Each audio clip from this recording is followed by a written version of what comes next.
पोखरा अन्तर्राष्ट्रिय विमानस्थल निर्माण सम्पन्न भएर सञ्चालनमा आएको खुसीसँगै एउटा बोझको सुरुवात भयो। त्यो बोझ ऋणको हो। चीनसँग ऋण लिएर बनाइएको किस्ता बुझाउन पनि सुरु भइसकेको छ। चीनसँग लिँदा र विमानस्थल बनाउँदा 22 अर्ब ऋण भए पनि बुझाउँदासम्म 26 अर्ब पुग्ने देखिएको छ। चिनिया मुद्रासँगको सटही दरले गर्दा अहिले 4 अर्ब बेसी लाग्ने देखिसकेको छ। तर आम्दानीको बाटो पनि देखिँदैन। अन्तर्राष्ट्रिय उडानका लागि बनाइएको विमानस्थलबाट कहिले त्यस्तो उडान होलान्, यो विषय पेचिलो बनेको छ। नमस्कार, म शान्ति गिरी। यो हो न्युज एट टुडे। प्रधानमन्त्री पुष्पकमल दाहालले जेठ 17देखि 20 गतेसम्म दक्षिणी छिमेक भारतको भ्रमण गर्ने भएका छन्। संघीय संसदमा बजेट वक्तव्य पेश गरे लगत्तै प्रधानमन्त्री दाहाल भारत भ्रमण जान लागेका हुन्।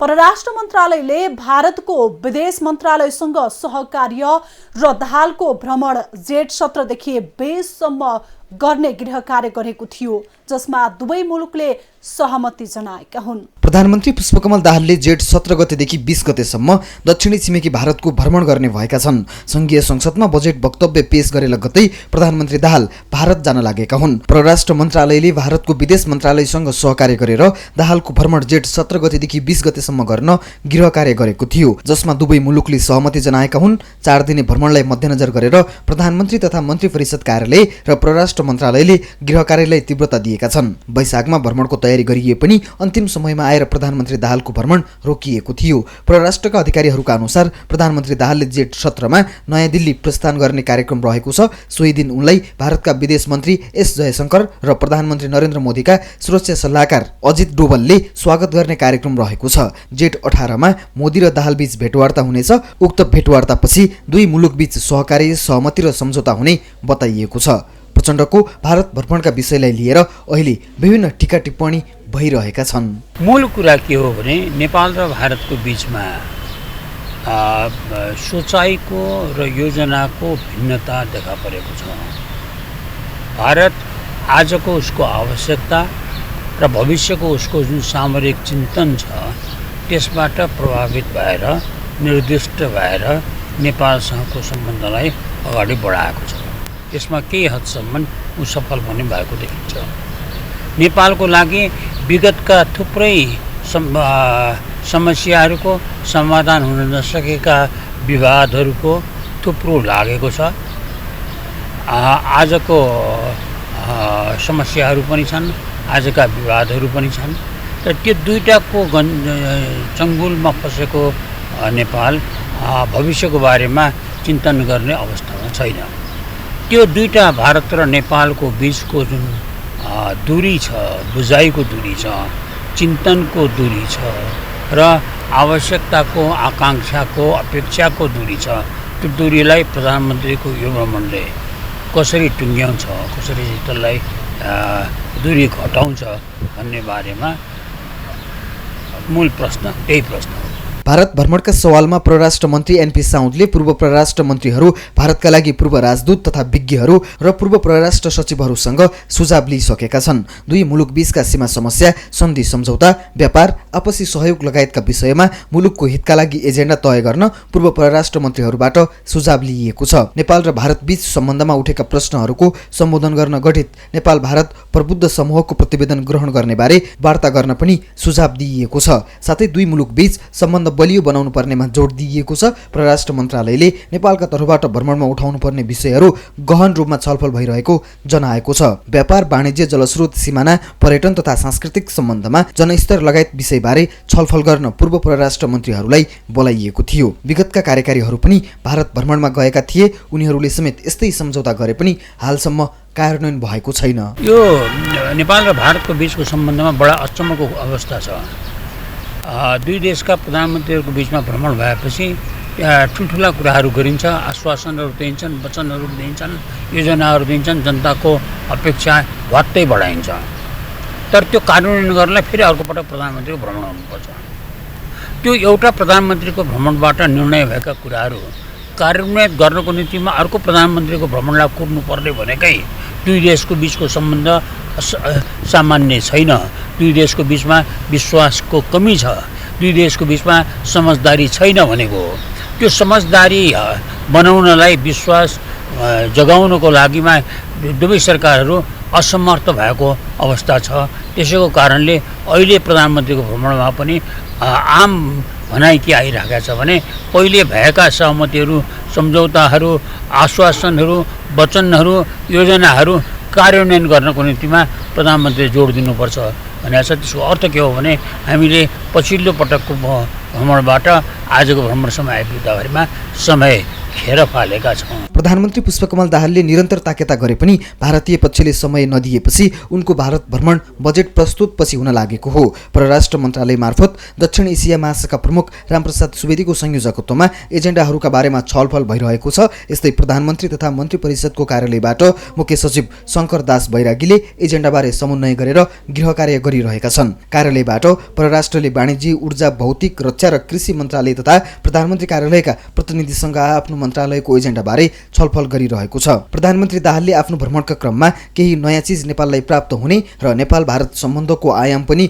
नयाँ ठाउँमा पुग्छ भन्ने विश्वास व्यक्त गरेका छन्। प्रधानमन्त्री भए लगत्तै दाहालले पुस 12 मा एक भारतीय टेलिभिजनलाई अन्तर्वार्ता दिँदै आफ्नो पहिलो विदेश भ्रमण भारतबाटै हुने बताएका थिए। त्यसैलाई मध्यनजर राखेर उनी चीनमा भएको वाओ फोरम फर एसियामा सहभागी हुन गएका थिएनन्। उक्त कार्यक्रम चैत 14 गतेदेखि 17 गतेसम्म चीनको हेनान प्रान्तमा भएको थियो। दाहालले प्रधानमन्त्रीका रूपमा यसअघि 2 पटक भारत भ्रमण गरिसकेका छन्। पहिलो पटक प्रधानमन्त्री हुँदा सन् 2008 मा भने पहिलो भ्रमण चीनबाट गरेका थिए। बेजिङ ओलम्पिकको समापन समारोहमा सहभागी हुन उनी चीन गएका थिए। नेपालमा प्रधानमन्त्री नियुक्त भएपछि पहिलो भ्रमण भारतबाट सुरु गर्ने परम्परालाई उनले तोडेका थिए। तर बेजिङबाट फर्के लगत्तै उनले आफ्नो औपचारिक भ्रमण भारतबाटै सुरु हुने दावी गरेका थिए। दाहाल सन् 2016 मा दोस्रो पटक प्रधानमन्त्री हुँदा पनि आफ्नो औपचारिक विदेश भ्रमण भारतबाटै गरेका थिए। नक्कली भुटानी शरणार्थी प्रकरणमा राज्यका केही शक्तिशाली व्यक्ति विरुद्ध अपराधको मुद्दा दायर भएको छ।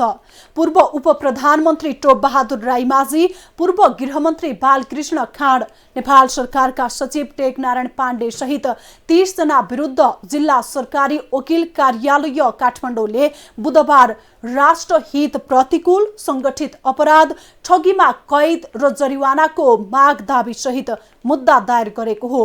उनीहरू विरुद्ध कम्तीमा 28 करोड 81 लाख रुपैयाँ ठगी गरेको अभियोग छ। नक्कली भुटानी शरणार्थी प्रकरणमा राज्यका केही शक्तिशाली व्यक्ति विरुद्ध अपराधको मुद्दा दायर भएको छ। पूर्व उप प्रधानमन्त्री टोप बहादुर राईमाझी, पूर्व गृहमन्त्री बालकृष्ण खाँड, नेपाल सरकारका सचिव टेकनारायण पाण्डे सहित 30 जना विरुद्ध जिल्ला सरकारी वकिल कार्यालय काठमाडौँले बुधबार राष्ट्रहित प्रतिकूल, संगठित अपराध, ठगीमा कैद र जरिवानाको माग दाबी सहित मुद्दा दायर गरेको हो। उनीहरू विरुद्ध कम्तीमा 28 करोड 81 लाख रुपैयाँ ठगी गरेको अभियोग छ। पूर्व उप प्रधानमन्त्री राईमाझी, पूर्व गृहमन्त्री खाँड, बहालवाला सचिव पाण्डे, तत्कालीन सुरक्षा सल्लाहकार राई, भुटानी शरणार्थी नेता टेकनाथ रिजाल, हज समितिका अध्यक्ष शमशेर मिया, कंग्रेसका पूर्व सांसद आङटावा शेर्पा सहितलाई प्रतिवादी बनाइएको छ। त्यसमध्येका 14 जना फरार छन्। प्रहरीले 33 जनालाई प्रतिवादी बनाएर राय सहितको अनुसन्धान प्रतिवेदन सरकारी वकिल कार्यालयलाई बुझाए पनि मुद्दा दायर गर्दा 3 जना छुटेका छन्। छुटेका व्यक्तिको नाम खुले पनि स्थायी ठेगाना र पहिचान नखुलेपछि प्रतिवादीको संख्या घटेको हो। 16 जनालाई पक्राउ गरी अदालत बुझाइएको छ भने केशव तुलाधार, लक्ष्मी महर्जन, हरिभक्त महर्जन, अशोक पोखरेल, धीरेन राई लगायत फरार 14 जना विरुद्ध पनि मुद्दा दर्ता गराइएको छ। सरकारी वकिल कार्यालयका प्रमुख सहन्यायाधिवक्ता अच्युत मणि नेउपानेका अनुसार 30 जनालाई नै 4 कसुरमा मुद्दा दर्ता गरिएको हो। काठमाडौँ प्रहरी परिषदको 2 महिना लामो अनुसन्धानको निष्कर्षमा आधारित भएर सरकारी वकिल कार्यालयले मुद्दा दायर गरेको हो। गत चैत्र 12 मा काठमाडौँ उपत्यका अपराध अनुसन्धान कार्यालयले नेपालीलाई भुटानी शरणार्थी बनाएर रकम असुल्ने गिरोहका प्रमुख व्यक्तिहरू केशव दुलाल, सानु भण्डारी र टङ्क कुमार गुरुङलाई काठमाडौँबाट पक्राउ गरेपछि यो मुद्दाको अनुसन्धानले औपचारिकता पाएको थियो। प्रहरीले सुरुमा उनीहरू विरुद्ध ठगीमा मात्रै अनुसन्धान गर्न म्याद थप गरेको भए पनि पछि बयानका आधारमा अनुसन्धानको दायरा फराकिलो बनाउँदै संगठित अपराधमा समेत अनुसन्धान गरेको हो। त्यसपछि उच्च राजनीतिक र प्रशासनिक नेतृत्वको संलग्नता खुलेपछि उनीहरूलाई पक्राउ गरी अनुसन्धान अगाडि बढाइएको छ। सुरुमा गिरोहका सदस्य पक्राउ परेपछिको 60औं दिनमा मुद्दा चलाइएको हो। बुधबार अदालतमा दायर अभियोग पत्रमा पक्राउ परेका रायमाझी, खान, पाण्डे, राई र रिजाल सहितका गिरोहका दुलाल, भण्डारी र गुरुङलाई पनि अदालतमा पेश गरिएको छ। सागर राई, सन्देश शर्मा, सन्दीप रायमाझी, नरेन्द्र केसी, गोविन्द कुमार चौधरी, रामशरण केसी, आङटावा शेर्पा र शमशेर मियालाई पनि अदालतमा पेश गरिएको छ। अदालतले शुक्रबारबाट उनीहरूको बयान लिनेछ। त्यसपछि मुद्दाको अन्तिम टुङ्गो नलागुन्जेलसम्म हिरासतमा राख्ने, धरौटीमा छाड्ने वा साधारण तारिखमा छाड्ने निर्णय हुनेछ। प्रचलित कानूनमा 3 वर्षभन्दा बढी कैद सजाय हुन सक्ने कसुरको अभियुक्त तत्काल प्राप्त प्रमाणका आधारमा दोषी देखिए हिरासतमै राखेर मुद्दाको पूर्वपक्ष गर्नुपर्ने व्यवस्था छ। यी अभियुक्तलाई 3 वर्षभन्दा बढी कैदको माग दाबी गरिएको छ। प्रहरीले अदालतमा पेश गरेका प्रमाणले उनीहरू दोषी देखिन सक्छन् भन्ने निष्कर्षमा अदालत पुगेमा उनीहरूलाई थुनामा पठाइनेछ। भुटानी शरणार्थी बनाएर अमेरिका पुर्याइदिने लोभ देखाएर आफूहरूबाट लाखौं रकम ठगी गरेको भन्दै 81 जनाले प्रहरीमा जाहेरी दिएका थिए। उनीहरूबाट गिरोहले रकम उठाएर राजनैतिक र प्रशासनिक नेतृत्वलाई बाँडेको थियो। ती 81 जनाले जाहेरीमा उल्लेख गरे बमोजिम, नगद र ब्याङ्क चेकबाट बुझाएको रकम 28 करोड 81,74,500 रुपैयाँ भएको प्रहरीले यकिन गरेको छ। उक्त रकम अभियुक्तहरूबाट जाहेरवालालाई भराइदिन पनि माग दाबी लिएको छ। त्यसका लागि प्रहरीले अभियुक्तहरूको सम्पत्ति विवरण, ब्याङ्क र शेयर खाता रोक्न सम्बन्धित निकायमा पत्रचार गरेको छ। उनीहरूको राहदानी समेत रोक्का राख्न माग गरेको छ। सार्वजनिक पद धारण नगरेका व्यक्तिका हकमा सम्पत्ति शुद्धिकरण अनुसन्धान विभागले अनुसन्धान गर्ने कानूनी प्रबन्ध भएकाले विभागमा पत्रचार गरिएको छ। शरणार्थी प्रकरणमा पक्राउ परेका 16 जना अभियुक्त यो मुद्दाबाट छुटे पनि अख्तियार र सम्पत्ति शुद्धिकरण विभागले अनुसन्धानका लागि नियन्त्रणमा लिन सक्छन्। त्यसरी यो मुद्दाबाट छुट्न सक्ने अवस्था आए उनीहरूलाई सम्बन्धित प्रहरी कार्यालयमा फिर्ता पठाइदिन पनि अनुरोध गरिएको छ। संघीय संसदमा यति बेला सरकारको नीति तथा कार्यक्रममाथि छलफल भइरहेको छ। गत शुक्रबार राष्ट्रपति रामचन्द्र पौडेलले संघीय संसदका दुवै सदनमा सार्वजनिक गरेको आगामी आर्थिक वर्षको नीति तथा कार्यक्रममाथि छलफलका क्रममा सांसदहरूले विभिन्न खाले प्रश्न उठाइरहेका छन्। राष्ट्रिय स्वतन्त्र पार्टीका अध्यक्ष रवि लामेछानेले पनि संसदमा सरकारको चर्को आलोचना गरेका छन्। संघीय संसदमा यति बेला सरकारको नीति तथा कार्यक्रममाथि छलफल भइरहेको छ। गत शुक्रबार राष्ट्रपति रामचन्द्र पौडेलले संघीय संसदका दुवै सदनमा सार्वजनिक गरेको आगामी आर्थिक वर्षको नीति तथा कार्यक्रममाथि छलफलका क्रममा सांसदहरूले विभिन्न खाले प्रश्न उठाइरहेका छन्। संसदमा अहिले नीति तथा कार्यक्रमका विषयमा छलफल चलिरहँदा दलका नेताहरूले भने आफूले बोल्ने क्रममा अन्य विषयमै बोल्न थालेपछि संसदभित्रै नेताहरू आरोप प्रत्यारोपमा उत्रिन थालेका छन्। दोस्रो पटक निर्वाचन जितेर संसदमा प्रवेश गरेका रवि लामिछानेलाई इंकित गर्दै नेपाली कांग्रेसका सांसद अजय चौरसियाले उनको नागरिकतामाथि प्रश्न उठाएपछि केही बेर संसदभित्रै माहौल निकै तातेको थियो। संसदमा बोल्दै सांसद चौरसियाले लामिछानेले अमेरिकाको नागरिकता त्यागेको निस्सा पेश नगरी पुनः नागरिकता लिने काम गरेको बताएका थिए। उनले लामिछानेको नागरिकता बदर भएपछि उनले अमेरिकाको नागरिकता त्यागेको निस्सा पेश नगरिकन पुनः नागरिकता लिने काम गरेको भन्दै प्रश्न उठाएका थिए। कतिपय नागरिकताको मुद्दाहरू चलिरहेको हुन्छ र प्रत्येक नागरिकता मुद्दामा मान्छे थुनामा बस्नुपर्ने, कोही नागरिकता दोहोरो लिएको अवस्थामा पनि कारवाही हुँदा थुनामा बस्नुपर्ने। तर यहाँ के गरिएको थियो म सम्माननीय प्रधानमन्त्रीजीसँग जान्न चाहन्छु। मेरो हक पनि हो यो कुरा सोध्ने। र एउटा सामान्य मान्छेको सहयोगीले सुसाइड नोट लेख्यो र त्यो सुसाइड नोटमा दोषी देखियो भने त्यसलाई के हुन्छ? सबै नागरिक नेपालको कानून अनुसार सामान्य व्यवहार सरकारले गर्नुपर्छ। यस्ता अनेकन कुराहरू, पुरानै नागरिकता नम्बर दिएको छ, पुरानै मिति जारी गरिएको कुरा पनि आएको छ।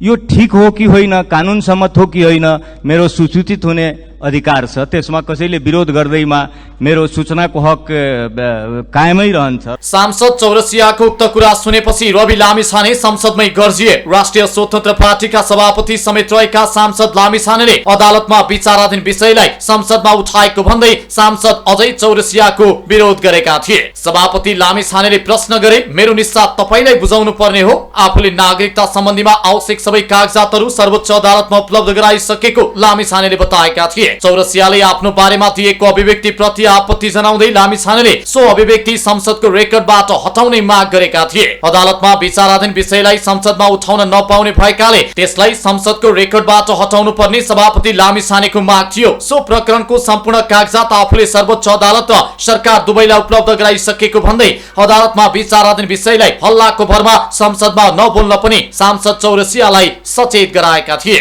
माननीय सदस्यज्यू, सम्मानित अदालतमा मैले आफ्ना सम्पूर्ण डकुमेन्टहरू नमागे पनि अस्तिका दिनमा गएर बुझाएर त्यसलाई दर्ता गरेर उपलब्ध गराएको छु र नेपाल सरकारसँग, सम्मानित अदालतसँग र आवश्यक पर्ने सम्पूर्ण डकुमेन्टहरू मैले उपलब्ध गराइसकेको छु। सम्मानित अदालतको विषय संसदमा उठाउन पाइँदैन सभामुख मध्ये म गम्भीर ध्यानाकर्षण भएको जानकारी गराउन चाहन्छु। अदालतमा रहेको विषयमा बोल्न छोडेर आफ्ना कुरा सदनमा राख्न लामिछानेले आग्रह समेत गरे। अदालतमा विचाराधीन रहेको विषयमा संसदमा उठाउन पाइँदैन, आफ्ना कुरा राख्नुहोला, सुनेको भरमा आरोप लगाउने हो भने संसदको गरिमा कहाँ पुग्ला, यो संसदीय रेकर्डबाट हटाइयो सुनले भने। उनले त्यसो भनेपछि सभामुख देवराज घिमिरेले ध्यानाकर्षण भएको भन्दै सांसद अजय कुमार चौरसियालाई बोल्न दिए। फेरि पनि सांसद चौरसियाले नागरिकताको विषय उठेकाले यस विषयमा जानकारी राख्न र लिन पाउने सूचनाको हक भएको बताएका थिए। त्यसपछि फेरि राष्ट्रिय स्वतन्त्र पार्टीका सांसदहरूले उठेरै विरोध जनाएका थिए। सभामुख घिमिरेले अदालतमा विचाराधीन विषय संसदमा उठाउन नपाइने भन्दै अदालतमा विचाराधीन विषयमा नबोल्न निर्देशन दिए। सभामुखको निर्देशनपछि राष्ट्रिय स्वतन्त्र पार्टीका सांसदहरू बसे र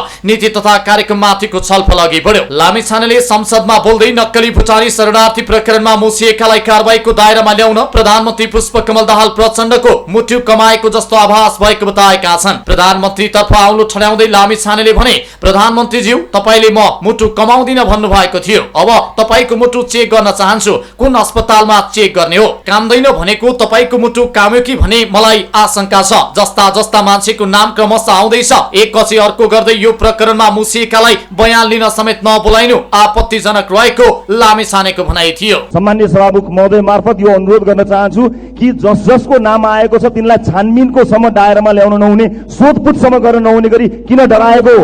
गृहमन्त्रीले मुटु दह्रो छ भन्नुभएको थियो, प्रधानमन्त्रीले मुटु दह्रो छ भन्नुभएको थियो, उहाँको मुटु कहाँ गएर चेक गर्ने, उहाँको मुटु कति दह्रो छ भन्ने कुरा हामीले देखिएका छौँ। यसकारणले हरेक नाम आएका मान्छेहरूसँग सोधपुछ हुनु पर्यो, उनलाई कारबाहीको दायरामा ल्याउनु पर्यो, खुट्टा कमाउनु भएन।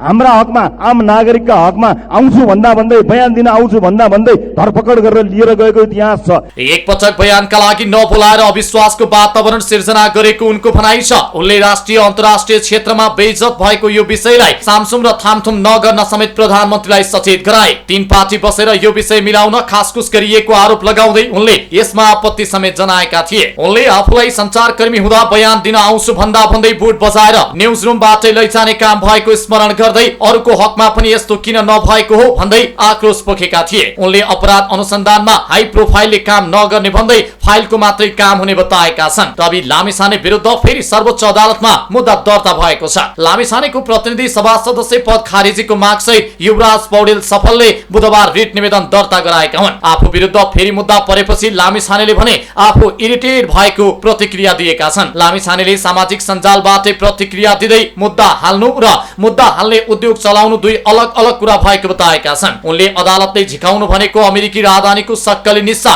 आफूसँगै भएकाले जेठ 9 गते नै अदालतलाई बुझाइसकेको जानकारी पनि सामाजिक सञ्जालबाटै दिएका छन्। लामिछाने विरुद्ध दर्ता भएको रिटमा जेठ 17 गते पेशी तोकिएको छ। ऐन कानूनका छिद्रमा खेलेर जसरी निर्माण अलपत्र पार्ने गरिएको छ त्यसको समूल अन्त्य नभएसम्म सडकमा मात्रै होइन विकासको हकीकत जताततै लथालिङ्ग र भत्ताभुङ्ग नै भइरहन्छ। देशका दुई कुना पूर्व पश्चिम जोड्ने राजमार्गको यात्रा यति नै समयको हुन्छ भनेर कसैले पनि भन्न सक्दैनन्। नारायणगढदेखि बुटवलसम्मको सडक जुन स्तरो उन्नति हुँदैछ त्यहाँ वर्षौंदेखि काम अलपत्र छ। गाडी सजिलै गुड्न पाउँदैनन्। काम सकिने छेक छन्द छैन। राजधानी काठमाडौँ र पर्यटकीय गन्तव्य पोखरा जोड्ने पृथ्वी राजमार्गको यात्रा दिनभर लाग्छ। हस्त आजलाई न्युज एट टुडे यति नै। हामी सबैलाई बिदा दिनुहोस्। नमस्कार।